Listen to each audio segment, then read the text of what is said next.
Dissolution of Parliament.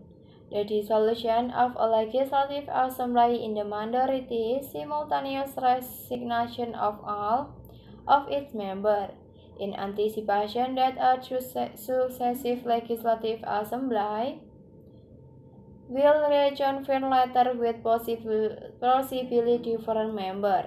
In a democracy, the new assembly is chosen by a general election.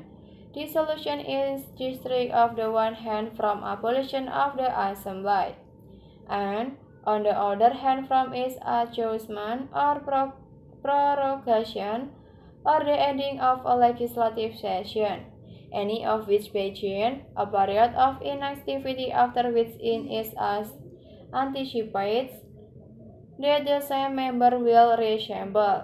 For example, the second session of the Fifth Parliament could be followed by the third session of Fifth Parliament after a prorogation, but the first session of the Sixth Parliament after a dissolution.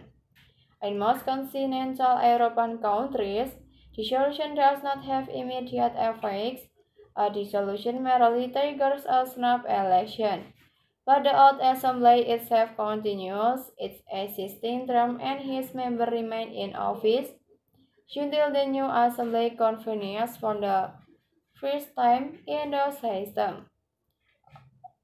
Ordinarily scheduled elections are held before the assembly reaches the end of a fixed or maximum term and do not require a dissolution. In most Westminster systems, however, a dissolution legally ends the existence of the assembly, resulting in a temporary power vacuum, which may be felt in special circumstances by recalling the old assembly if need be. Because of this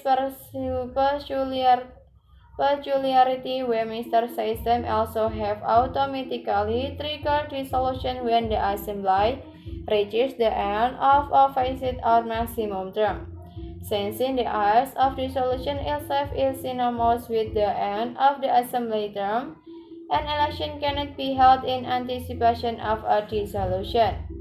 Dissolution may be triggered automatically when the assembly reaches the end of a fixed or maximum term.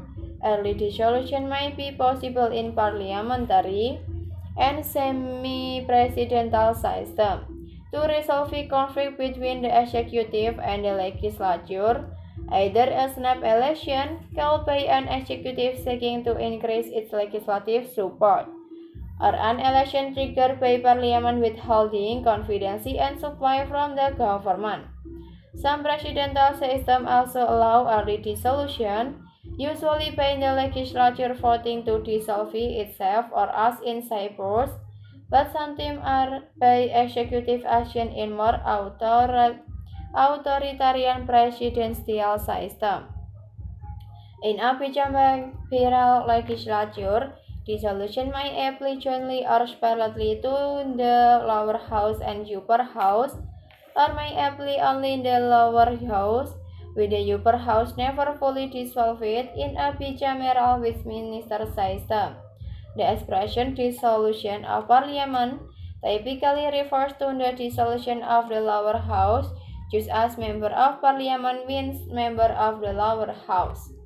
Australia, the House of Representatives but not the Senate, can be dissolved at any time by the Governor General on the active of the Prime Minister. The term of the House expires 3 years after its first meeting if not dissolved earlier. The Governor General can dissolve the Senate only by also dissolving the House of Representatives, or a double dissolution, and only in limited circumstances spelled out in the Constitution. There is a convention that the Governor General only order a dissolution on the advice of the Prime Minister. This convention was demonstrated in the dismissal of Prime Minister Cook-Whittian by the Governor General Sir John Kerr. Kerr claimed that dissolving House of Representatives was his duty and the only democratic and constitutional solution to the political deadlock over supply.